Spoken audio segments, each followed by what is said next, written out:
pessoal, tudo bem com vocês? Eu sou Marina Panelli, sou fonoaudióloga responsável por treinamento e suporte clínico da Interacústicas do Brasil, e hoje eu estou aqui para dar continuidade no nosso bate-papo com o especialista da nossa série Diagnóstico em Pauta. Esse é o nosso 5º episódio da série Diagnóstico em Pauta em Otoneurologia e é o nosso último episódio também. E, para encerrar com chave de ouro, a gente vai falar um pouquinho sobre a reabilitação vestibular.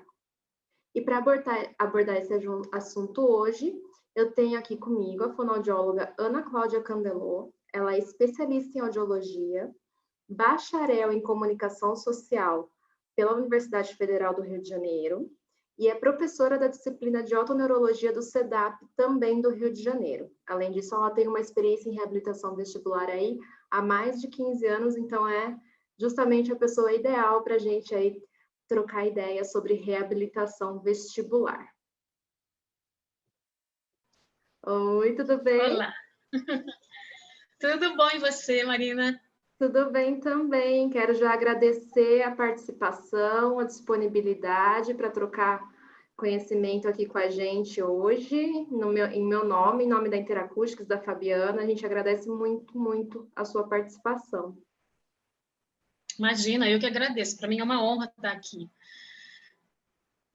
Que ótimo. Então, a gente vai fazer o nosso bate-papo hoje. O assunto vai ser reabilitação vestibular, tá?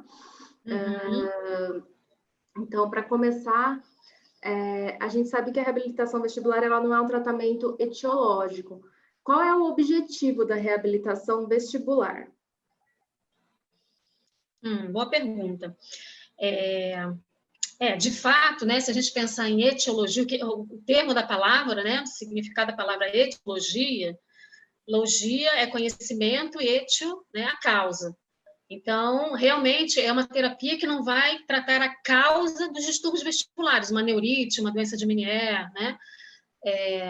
Mas vai tentar reeducar, vai reabilitar, né? Os danos, né? Assim, vai tratar os danos, né? Causados por esse tipo de distúrbios vestibulares. Então, tudo isso realmente assim é muito baseado em neuroplasticidade, né? Porque assim existe uma coisa que é a grande capacidade adaptativa do cérebro em resposta a lesões, sejam quais forem, né? Com a questão vestibular não é diferente. E então a gente trata a questão funcional da coisa, né? Os danos, as consequências das lesões vestibulares, e principalmente os danos funcionais, a gente vai lidar com as funções, entendeu?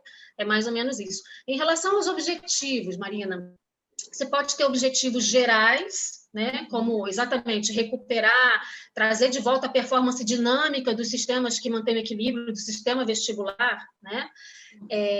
Porque assim, a minha visão de reabilitação vestibular é uma visão muito mais integrada, muito mais integrativa, né?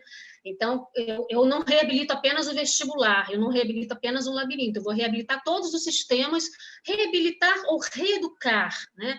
Quando você reabilita, você traz de volta as funções, mais ou menos assim, o ideal é trazer de volta as funções. Quando você educa ou reeduca, você favorece você traz de volta as funções com novos aprendizados, novas maneiras, né, de se adaptar. E isso é um grande aprendizado, não só para o sistema vestibular, mas para o cérebro, né? Então, você tem objetivos específicos, gerais, que é isso, é trazer de volta, né, essa performance dinâmica dos sistemas que mantêm o equilíbrio, promover essa neuroplasticidade, promover essa que a gente chama de vicariância do cérebro, ou seja, uma grande capacidade de adaptação. E você tem os objetivos específicos, né?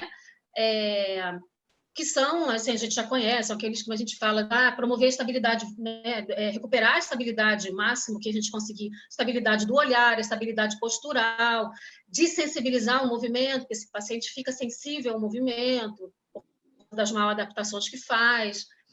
E uma coisa muito importante é fazer tudo isso integrado ao ambiente, o que a gente chama de reeducação ecológica. Né? Não se pode pensar reabilitação de qualquer maneira sem pensar no ambiente, nas possibilidades do ambiente do paciente.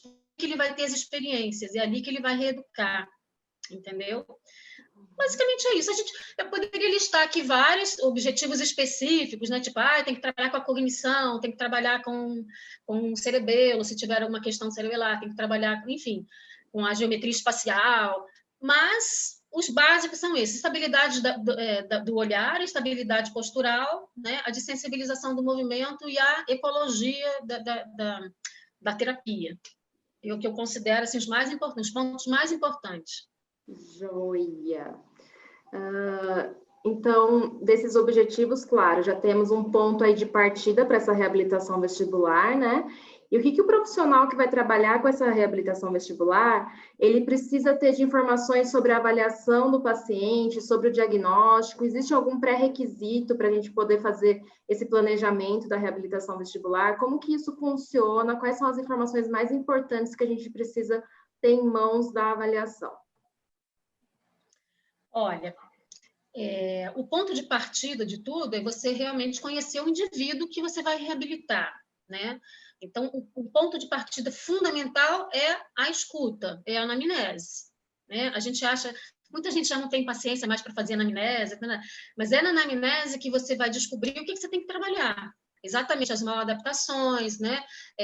As possibilidades, as dificuldades do paciente, as limitações. Então, você vai conhecer o paciente e o terapeuta tem que ouvir. O terapeuta é o médico, né? Qualquer profissional de saúde, né? Hoje a gente tem que fazer uma grande virada aí da medicina e da terapia, das terapias, a medicina centrada no paciente. O paciente tem que falar. Né? A gente fala assim, não, o paciente não fala, não sei o que, a gente vai conduzindo, mas o paciente tem que falar. Né? Na Itália, a gente tem até um tipo de terapia chamada terapia ativa. Deixa o paciente falar, porque é importante ele falar. E é no falar que ele também se escuta e vai aprendendo também, sabe? Então, é uma mirada assim, diferente. Você tem que centrar no paciente. Então, escuta o teu paciente, né? E aí você vai colher dados importantíssimos para a sua atuação, vai fazendo uma boa anamnese, e a partir daí a gente começa um processo avaliativo, e aí isso vai depender se você tem instrumentos ou não, instrumentos que eu digo equipamentos, né? Para fazer a avaliação do reflexo vestibular, enfim, o VRIT, se você tem o VRIT, se você tem o videonistagmografia, se você tem outro tipo de teste qualquer, a posturografia, enfim, uma avaliação instrumentalizada, né, que seja bem feita, os achados audiométricos, a gente não pode descartar também, né? Enfim, toda essa avaliação instrumentalizada, mas muitas vezes o paciente... Podem existir duas situações. O paciente chega para você com toda essa avaliação ou não.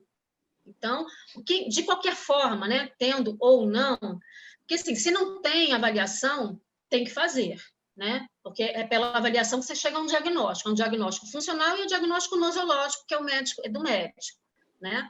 Então, o ponto de partida é esse, é a anamnese e você buscar pontos ali, fazendo nem que seja uma avaliação funcional, né, não instrumentalizada. Todos os meus pacientes passam por uma avaliação, mesmo que tenham avaliação, passam por uma pequena avaliação não instrumentalizada de testes e provas de equilíbrio, né, e vestibulares e tal.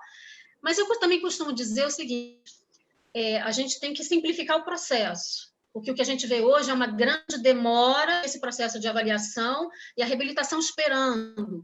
E a gente tem uma coisa muito importante, um ponto muito importante, crucial, que é a janela, a gente chama de janela crítica do tempo de recuperação do reflexo vestibulocular.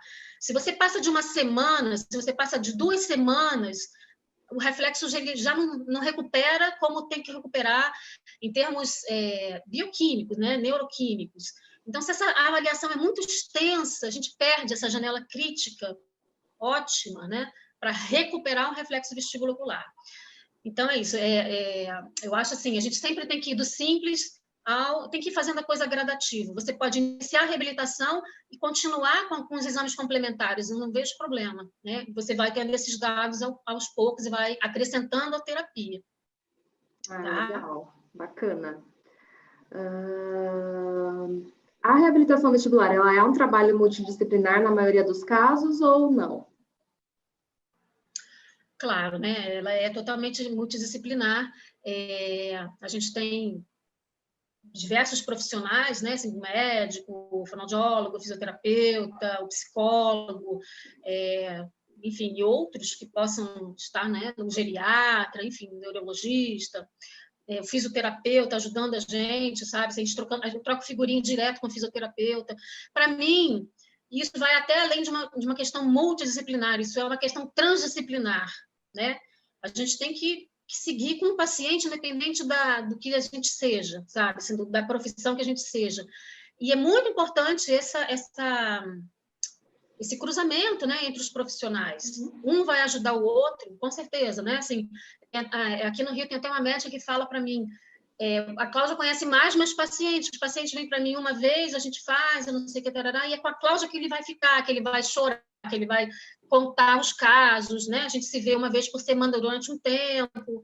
Então, e aí a gente vai no feedback. Eu com os médicos, a gente tem um feedback maravilhoso o tempo todo. Olha, fulano hoje fez assim. E aí isso é em prol do paciente, né? E aí eu incluo o médico, o fisioterapeuta, o psicólogo, seja quem for, entendeu? É totalmente multidisciplinar. Essa questão de separar as coisas, isso não existe. É uma ciência muito... É praticar uma ciência reducionista, né? Assim, você tem várias possibilidades, sabe? A ciência ela é integrada. A gente não pode reduzir né, a métier, sabe? Então, sim, é totalmente multidisciplinar. Joia. Sim, com certeza. Pensando aí na questão do consultório, enfim, do atendimento de rotina, quais são os casos que costumam ter, assim, mais sucesso com a reabilitação vestibular e quais que são os mais desafiadores nesse processo de reabilitação vestibular? Essa também é uma boa pergunta. Isso depende muito, né? Porque, assim, a gente cristaliza umas coisas do tipo... os casos melhores para tratar são os casos estáveis, ou seja, a neurite vestibular, perdas vestibulares, perdas do reflexo vestibular e tal. Os processos instáveis, como doença de Meniere, como migrânia, né, questões centrais, são um pouco mais difíceis. Mas, Marina, isso depende muito, né? Porque, assim, às vezes você tem... engraçado, hoje eu estava lendo sobre isso, né? Uma revisão de um médico francês chamado Michel Lacour, e o Lacour se pergunta por que alguns casos unilaterais, periféricos unilaterais, que a princípio são mais fáceis de tratar, de recuperar, permanecem tão mal compensados em relação a outros, a bilaterais, por exemplo. E aí eu falo bilateral, obviamente um bilateral leve, né? Não é aquela perda total do reflexo. Enfim, são questões que a gente não consegue, a ciência mesmo não consegue ainda resolver e responder. Então, isso depende muito de cada paciente. Dois pacientes que tiveram neurite vestibular, dois pacientes que tiveram doença de Meniere, que tem doença de Meniere, eles vão responder completamente diferentes. Isso acontece muito. Então, não há uma regra. A regra é que não há regra. Cada paciente... Agora, realmente, processos centrais, esses processos mais instáveis, ou mesmo a perda bilateral da função vestibular muito dramática, esses são grandes desafios para a gente que é terapeuta, e são casos mais complicados, mais complexos, realmente. Né? Mas isso depende muito. Certo, não é receita de bolo, né? Cada paciente vai ter ali a sua história, as suas particularidades, né? Exatamente. Cada um tem uma enciclopédia, eu chamo assim de uma enciclopédia de ações, de experiências, né? E às vezes com um processo fácil de tratar tem experiências pobres de movimento. E outros, por sua vez, com, né, questões mais complexas, entre aspas, praticam esporte há muito tempo. Então, depende muito, não dá para cristalizar, realmente, não dá para, né, generalizar assim. Certo. Existem exercícios base que são essenciais na reabilitação vestibular, que são utilizados na maioria dos casos, que não podem faltar, assim, pensando em reabilitação vestibular?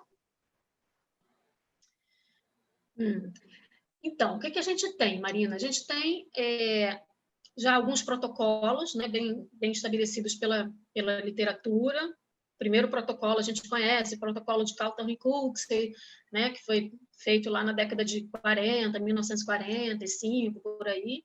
por um médico, fisioterapeuta, e que tem exercícios, né? E de lá para cá a gente vem tendo alguns protocolos de exercícios de Susan Herman, enfim, né? Para a estabilidade do olhar, para a estabilidade postural. Então, você tem alguns protocolos já estabelecidos. Uhum. Porém, uma grande recomendação hoje que se faz é não se pode seguir à risca protocolos. Os protocolos, mais uma vez eu falo, né, os protocolos eles são reducionistas, eles são pontos de partida. Você pode usar um exercício, eu uso, né, a gente usa protocolo, um exercício ali, um exercício aqui e tal, mas você jamais pode seguir um protocolo à risca, porque eles são genéricos, né? E cada paciente, como eu falei, tem uma queixa, vai trazer uma dificuldade. Então, você tem exercícios. Pela literatura, você acha fácil isso na internet, mas a gente não pode se basear nesses protocolos. A gente tem que criar os exercícios, a gente tem que solucionar em cima das queixas que o paciente nos traz, né? A gente vai solucionando, pensando. Isso, óbvio, é muito mais, exige muito mais do terapeuta, da reabilitação vestibular. Você precisa realmente de criatividade, né? Você está ali, você é minha paciente, está aqui sentada na minha frente, eu tenho que resolver o seu problema, então eu tenho que criar um exercício para você. Uhum. Não é fácil, mas não é difícil se você começa a entender o processo da criatividade, da motivação criativa. Então, vamos estudar criatividade, fazer laboratório. Eu costumo dizer assim, façam cursos, laboratórios, porque a gente vai trocando ideias nesses workshops, a gente troca ideias de exercícios, né? E assim a gente conhece pessoas, e a gente vai discutindo casos, e é assim que a gente vai aumentando a nossa bagagem de exercícios e outra coisa, compreendendo os processos também, né? O que é uma neurite, o que é uma vertigem posicional, isso é além. Aliás, isso é uma outra coisa que a gente pode falar, né? A gente está falando de reabilitação, mas, na verdade, tem dois caminhos aí, né? A reposição canalicular, né, dos otórios para a vertigem posicional paroxística benigna, a VPPB, e a reabilitação das hipofunções que a gente está falando aqui. Então, já é bom deixar, assim, são dois caminhos mais ou menos distintos, que às vezes até passam um por cima do outro, mas, enfim, são dois caminhos que a gente tem que lembrar que o tratamento é diferente. Mas é isso, assim, exercício existe por aí, mas a gente tem que solucionar, a gente não pode seguir estritamente, né, reduzindo a terapia só a protocolos, entendeu? Muito importante isso. Legal. Tem algum acometimento vestibular que demanda mais a reabilitação vestibular? Alguma observação essencial para esses casos? Assim, tem algum acometimento que é o que mais chega assim, em consultório? Como que isso funciona? Eu acho que a gente já comentou, né? Assim, são diversas patologias vestibulares, né? Uhum. A princípio, a gente tem as síndromes periféricas, né? Os distúrbios periféricos, a princípio seriam mais fáceis realmente de tratar. A gente vê com bastante frequência, né, no consultório, as hipofunções unilaterais e tal. A gente tem os processos instáveis, que a gente já falou que é um pouquinho mais difícil também, mas que também são comuns, né? Hoje a gente tem... E aí sempre me pergunto, tem exercício para esses...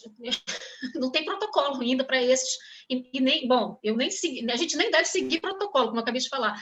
Mas o grande desafio, já que você fez a pergunta, é esse, assim, é você entender o processo, saber o que é, por exemplo, uma tontura postural perceptual persistente. Né? Então, o que é a tontura? O que é TPPP? Saber quais são os critérios para definir uma TPPP. E é assim que, a partir dos critérios, a partir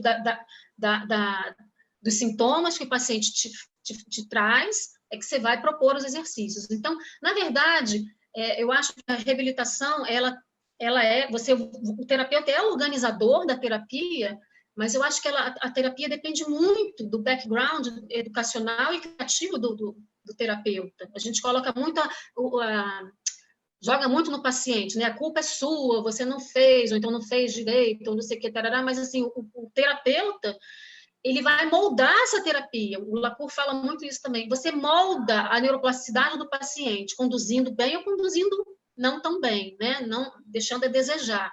Então, isso é importantíssimo. tanto para processos fáceis, entre aspas, quanto para processos mais complicados, né? E hoje, os complicados, eu te digo isso, são os que a gente não tem protocolo ainda de exercício. Exercícios para TPPP, exercícios para MNE, exercícios para migrânia, para vertigem visual, o que a gente usa, né?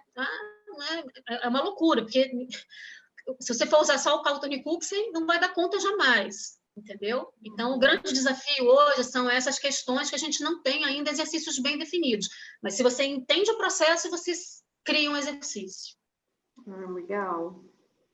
O planejamento terapêutico vai muito de encontro com o que realmente está ali passando na anamnese, o que a gente pega em avaliação, tem que conhecer realmente muito bem toda a fisiologia, toda a anatomia, todo o processo patológico, né, para poder Exatamente. fazer todo esse planejamento. Isso é primordial. Fundamental. Uhum. E a gente pode dizer, então, que a reabilitação vestibular ela é basicamente dividida em terapia para hipofunção vestibular, né? A terapia para reposicionamento dos canais para VPPB e também realidade virtual? Boa pergunta. Não, eu não colocaria a realidade virtual como um terceiro caminho. Eu coloco a realidade virtual dentro das hipofunções, né? Uhum. Então, a realidade virtual, se a gente for pensar, você tem alguns tipos. Eu costumo dizer que você tem alguns tipos de terapia, né? A terapia convencional, com protocolos, com exercícios de habituação, né? São exercícios menos ativos, que exigem menos do paciente. Você tem a realidade virtual, que é muito atrativa, né? Você vai usar equipamentos. Desculpa, minha gata está influenciando. Você vai usar equipamentos, enfim, máquinas e equipamentos para ter a realidade virtual. E você tem um outro modo que é o modo com que eu me identifico mais, que é uma abordagem multimodal, né? De multimodularidade. Se a gente pensa que o sistema, mesmo que seja para uma lesão puramente vestibular, né? Se a gente entende hoje que esse input vestibular, quando chega ao cérebro, né, através da via vestíbulo talâmica cortical, chega lá e se espalha pelo córtex, em áreas temporoparietais, que são áreas muito associativas, áreas altamente cognitivas, e a gente vê a influência desse input vestibular em tantos processos hierarquicamente superiores, né, não só na neurobiologia. Isso é impressionante. E aí você tem... Não dá para fazer uma reabilitação só com estímulo vestibular, a meu ver. Você tem que pegar todos os sistemas, toda essa integração e trabalhar. Nossa, o resultado, né, da terapia é muito mais consistente e é muito mais interessante, sabe? Então, você tem esses três tipos. A realidade virtual... Isso o próprio Fernando, um engenheiro da Bertec, que é uma empresa, né, de realidade virtual, o Fernando fala isso.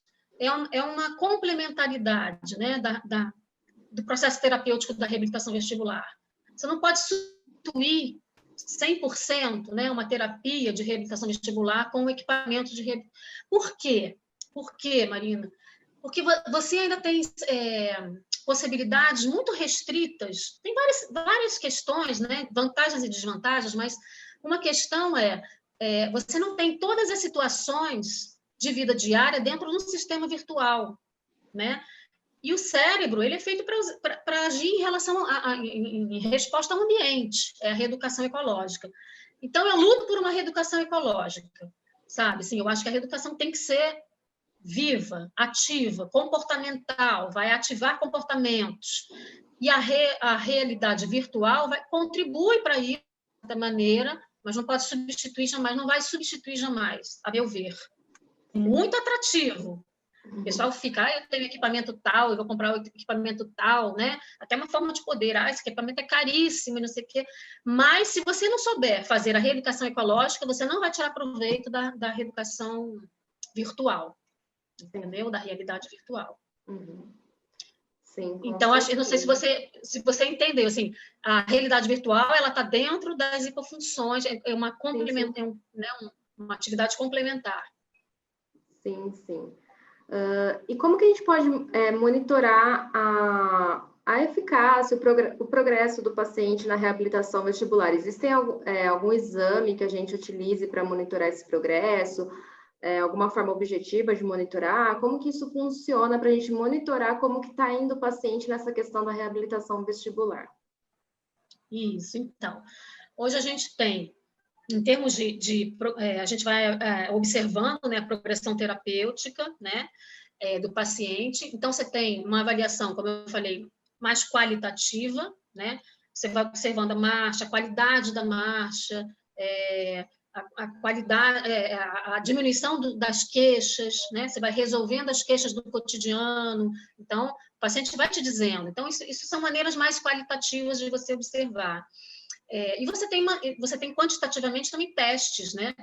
Que você usa até na avaliação e você pode usar na reabilitação, como é que se diz? No feedback, né, do que está acontecendo. O VRIT, por exemplo, o Video Red Impulse Test é um deles. Você, no início, você compara, né, o ganho que o paciente teve no início, na avaliação, e você vai comparando isso ao longo da terapia, comparando o ganho do reflexo, né, quanto que o ganho, se o ganho aumentou, se não aumentou, o que está acontecendo. Eu estou falando do VRIT, mas existem outros também, a própria posturografia, a acuidade visual dinâmica, equipamentos de acuidade visual dinâmica, enfim, são equipamentos que são interessantes de você fazer o segmento desse paciente, né, assim, em termos de avaliação, entendeu? Joia. Então, a última pergunta para a gente finalizar é o que a gente pode esperar aí do futuro se tratando da reabilitação vestibular? O futuro. Bom, com essa pandemia a gente tem que pensar mais no presente, né?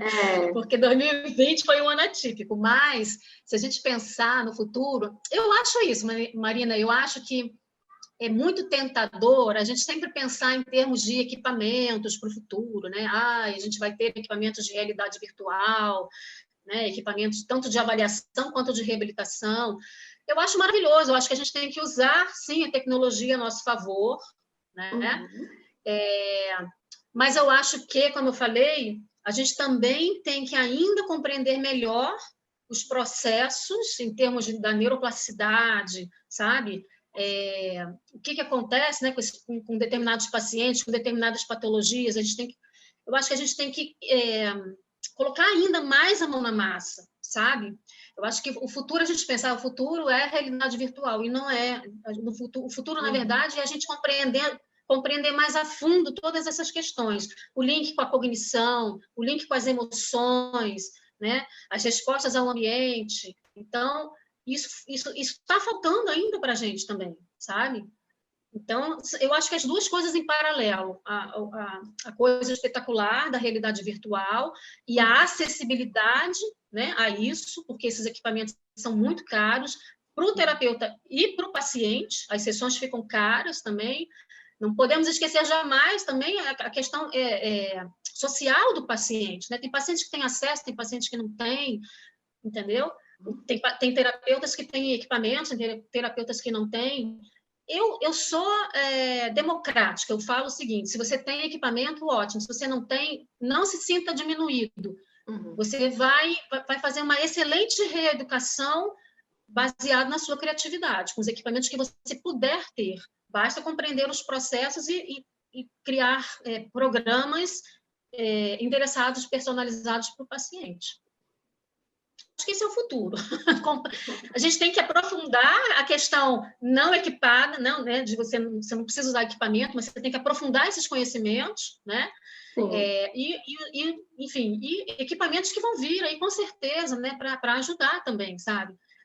Enfim, eu acho que é mais ou menos isso, assim, a gente está engatinhando ainda, eu acho que a gente está engatinhando, sabe, assim, nisso tudo. Ainda se faz uma reabilitação, uma reeducação muito devagar, muito... Você avança muito mais, a gente tem avançado muito mais na avaliação do que propriamente na reabilitação. Você não tem exercício, você não tem... Daí o desespero dos terapeutas. Tem exercício para isso, tem exercício para aquilo e tal. Enfim, a gente precisa realmente colocar mais a mão na massa, entender melhor, estudar mais e fazer a translação do estudo para a prática, né? Eu acho que é por aí. Joia. Então, a gente encerra hoje o nosso bate-papo. Estamos fechando aqui a nossa série Diagnóstico em Pauta. Quero agradecer a participação. Muito obrigada.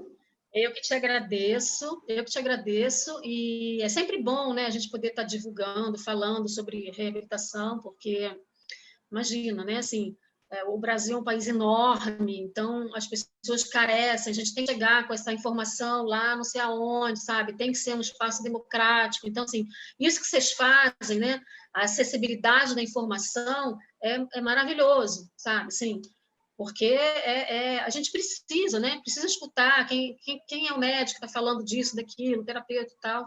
Então, assim, super louvável a ideia, viu? Te agradeço muito, agradeço a Fabiana também pela oportunidade e estou aqui para vocês, o que vocês precisarem. E para quem quiser também, né? Assim, é só entrar em contato, eu sempre falo, é só entrar em contato. Tá joia, então. Muito obrigada. Tá uma boa noite, Obrigada, uma boa Marina. semana aí, tá bom? Para ti também. Tchau, Tchau, tchau. tchau.